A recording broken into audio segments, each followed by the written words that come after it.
Today, there are 252 of you. Some of you will serve with the Navy, some with the Coast Guard, and some with the Merchant Marine. Each path is different, but you carry the same compass guiding you towards excellence and service. The seas are rife with danger. It will test you, it will push you to your limits, but above all, it will shape you into the mariner that you are meant to be. Mga kadete, malawak ang abot tanaw ninyo. Dadaling kayo ng inyong mga barko sa iba't ibang dako ng mundo. Tandaan ninyo na sa bawat paglalakbay, bitbit ninyo ang dangal at pagmamahal sa bayan. Dalhin ninyo ang pangalan ng PMMA, ng kadaligtan at ng Pilipinas sa bawat pantalan at bawat karagatang inyong tatawirin.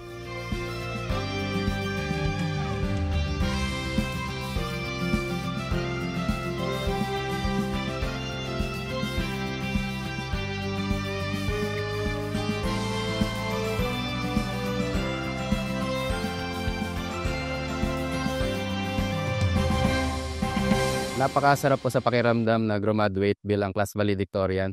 Isang karangalan po sa akin at hindi lang sa akin kundi sa pamilya ko, sa mga kaibigan ko, and sa bayan namin, and most especially po sa PMMA. It's been honor to be a part of this graduating class, and also it's been an honor to be the class valedictorian, to be honored by His Excellency President Marcos. Worth it naman po na pumasok sa PMMA sa 4-year course. And although mahirap siya sa simula, pero at the end, napakaganda naman po ng experience. So basically, sport class talagang napakahirap po as freshman. And then kada tumataas po yung rango namin as fourth class, third class. Then tumataas din po yung responsibility and as well as the privilege. And in my second class year, I've been on board on international vessel. Panama flagship, a container ship, sailing in the Central America and North America. So after graduation, we've been called also by the company to sail in the international vessel. And what I can say, ma'am, is that being a cadet here is very worth it after the graduation.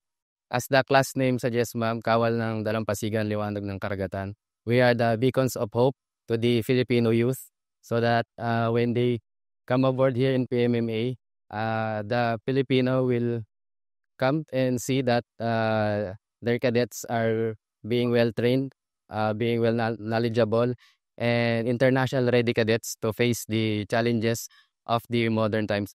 Nagpapasalamat ako kay Pangulong Ferdinand R. Marcos Jr. sa kanyang taus-pusong pagpunta, ma'am, dito sa PMMA, and most especially sa bilang Commander-in-Chief. And we are very also thankful to the DOTR, headed by the DOTR Secretary Vince Dizon, because of his very generous and very powerful message to us that mga marino po ay number 1 sa kanyang puso at number 1 niyang pinaglalaban in the maritime field. So we in the PMMA are very thankful and very privileged to have them in this graduation ceremony. Sa mga gusto pong pumasok ng PMMA at sa mga gustong mangarap bilang isang maging kadete ng PMMA, inaanyayahan ko kayo na pumasok at i-challenge yung sarili ninyo na bilang isang kadete at bilang isang Pilipino ay mas mapalakas pa natin ang industriya ng marino at industriya ng pagsisiman. Ang kanyang directive sa PMMA is to ensure that we coordinate with all government maritime agencies and related agencies to support in the upskilling as well as the development, and make sure that ang capabilities ng PMMA graduates ay world-class and always ready at any event na pwede naming maharap. And that's why with that order of the President, we are able to get a lot of achievements. And at the same time, we have new equipment. So those are some of the hardwares na binigay sa amin ng Presidente. But at the same time, our curriculum has undergone so many changes and updating to make sure that yung ating graduates since 2020, we are doing the future-proofing of them.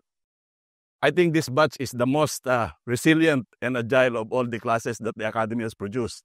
For one, the class of 2025 actually composed of those who joined the academy in 2020 and 2021. And at the time, at the height of the pandemic.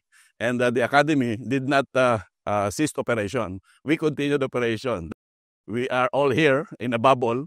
The cadets stayed here with us, as well as all the faculty, the corps of officers and faculty. We all stay here and continued our operation.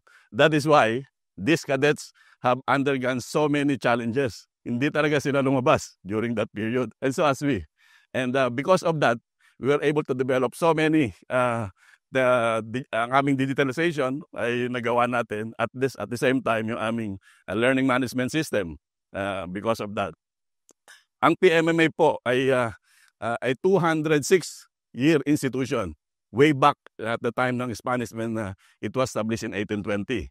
And until now, we are still providing for the security, defense, and economic capability of our country.